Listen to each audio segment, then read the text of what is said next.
Hi అండి, అందరికీ నమస్తే. వెల్కమ్ టు మై ఛానల్ మనపల్లె రుచి. ఈరోజు మన వీడియోలో ఎంతో టేస్టీగా ఉండే హల్వా పూరీని ఎలా తయారు చేయాలో తెలుసుకుందాం. చూసారు కదా, ఈ పూరి అనేది మనకి ఎంత బాగా వచ్చిందో. లోపల హల్వా ఉండి మెత్తగా సాఫ్ట్గా చాలా రుచిగా ఉంటాయండి. టేస్ట్ కూడా చాలా బాగుంటుంది.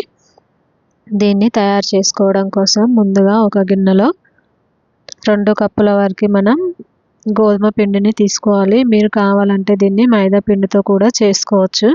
మైదా పిండి హెల్త్కి అంత మంచిది కాదు కాబట్టి నేను గోధుమ పిండిని తీసుకొని చేస్తున్నాను. ఇందులోనే రుచికి సరిపడా కొద్దిగా ఉప్పు వేసి నీళ్ళని పోసుకుంటూ పిండిని ఇలా చపాతీ ముద్దలాగా కలుపుకోవాలి. తర్వాత ఇందులోనే కొద్దిగా నూనెను వేసుకొని మరలా బాగా కలుపుకోవాలి. పిండి అనేది మరీ గట్టిగా కాకుండా కొద్దిగా మెత్తగానే ఉండాలి. మనకి బొబ్బట్లకి ఎలా అయితే పిండిని కలుపుకుంటామో ఆ విధంగా కలుపుకోవాలి. నూనె వేసిన తర్వాత పిండిని సాఫ్ట్గా ఇలా 2-3 సార్లు బాగా కలిపి పిండిని మనం పక్కన పెట్టుకోవాలి. ఒక 10-15 నిమిషాలు మూత పెట్టి పక్కన పెట్టుకోవాలి. ఈలోపు మనం హల్వాని రెడీ చేసుకోవడానికి స్టవ్ పైన కడాయి పెట్టుకొని 1 కప్పు వరకు ఉప్మా రవ్వని తీసుకొని ఇలా దోరగా ఫ్రై చేసుకోవాలి. సిమ్లో పెట్టుకొని ఇలా ఫ్రై చేసుకుంటే మనకి హల్వా టేస్ట్ అనేది చాలా బాగా వస్తుంది. ఇలా మధ్య మధ్యలో కలుపుకుంటూ మంటని సిమ్లో పెట్టుకొని మనం ఈ ఉప్మా రవ్వ అనేది మాడిపోకుండా ఇలా కలుపుతూ ఉండాలి. కొద్దిగా ఇలా ఫ్రై అయ్యేంత వరకు మనం ఫ్రై చేసుకుంటే సరిపోతుంది. మనకి కలర్ వచ్చేంత వరకు ఫ్రై చేసుకుంటే సరిపోతుంది. తర్వాత అదే కడాయిలో ఒక 3 కప్పుల వరకు నీళ్ళని తీసుకోవాలి.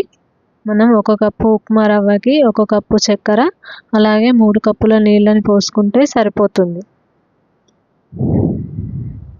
3 కప్పుల నీళ్ళని తీసుకున్న తర్వాత ఇందులో కొద్దిగా మరిగినాక 1 కప్పు చక్కెరని వేసుకోవాలి. మీకు కావాలంటే స్వీట్కి తక్కువ కావాలనుకుంటే ఇంకా కొంచెం 1/2 కప్పు తక్కువే వేసుకొని 3/4 కప్పు వేసుకోవచ్చు. అది మీ స్వీట్కి తగ్గట్టుగా మీరు చూసుకొని వేసుకోండి.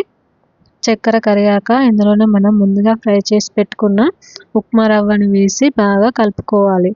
ఇలా ఈ కన్సిస్టెన్సీ వచ్చేంత వరకు కలిపిన తర్వాత ఇందులోనే యాలకులు వేసుకొని మరలా ఒకసారి బాగా కలుపుకోవాలి.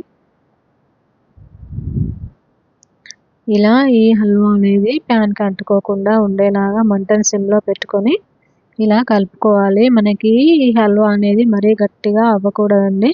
కొంచెం లూజ్గానే ఉన్నప్పుడు మనం స్టవ్ ఆఫ్ చేసుకోవాలి. లేదంటే చల్లారిన తర్వాత మరీ గట్టిగా అవుతుంది కదా.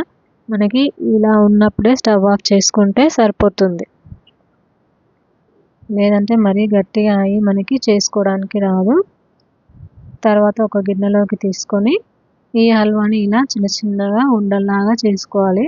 మనకి ఏ సైజులో కావాలంటే ఆ సైజులో ఉండల్లాగా చేసి పక్కన పెట్టుకోవాలి. ఈ విధంగా మీకు కావాల్సిన సైజులో ఉండల్ని చేసి పక్కన పెట్టుకోవాలి. ఇప్పుడు మనం ముందుగా కలిపి పెట్టుకున్న పిండిని తీసుకొని మరలా బాగా కలుపుకోవాలి. మనం పిండిని ఎంత బాగా కలుపుకుంటే ఈ పూరి అనేది అంత సాఫ్ట్గా వస్తుంది. అందుకని పిండి అనేది బాగా మెత్తగా అయ్యేలాగా కలుపుకోవాలి. ఇలా కలిపిన తర్వాత ఇందులో నుంచి కూడా కొద్ది కొద్దిగా పిండిని తీసుకొని మనం చిన్న చిన్న ఉండల్లాగా చేసుకోవాలి. ఇలా ఉండలు చేసుకొని చేతికి కొద్దిగా ఆయిల్ని రాసుకొని పిండి అనేది కొద్దిగా ఇలా చపాతీలాగా ఒత్తుకోవాలి. మనం ఇలా చేసిన తర్వాత మనం చేసి పెట్టుకున్న హల్వా ఉంటుంది కదా, అది ఇందులో పెట్టుకొని పై వరకు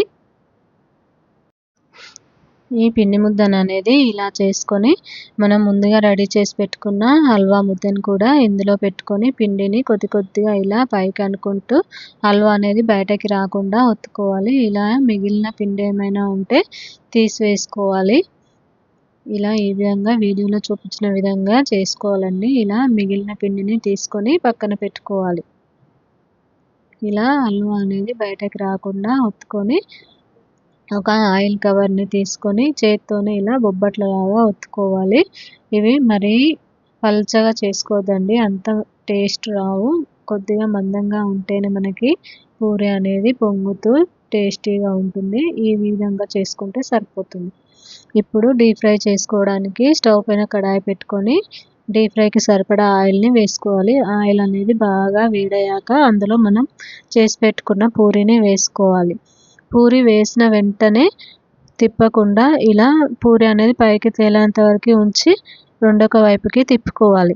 చూసారా, మనకి ఇలా తిప్పుకుంటే పూరి అనేది పొంగుతూ ఎంత బాగా వచ్చిందో.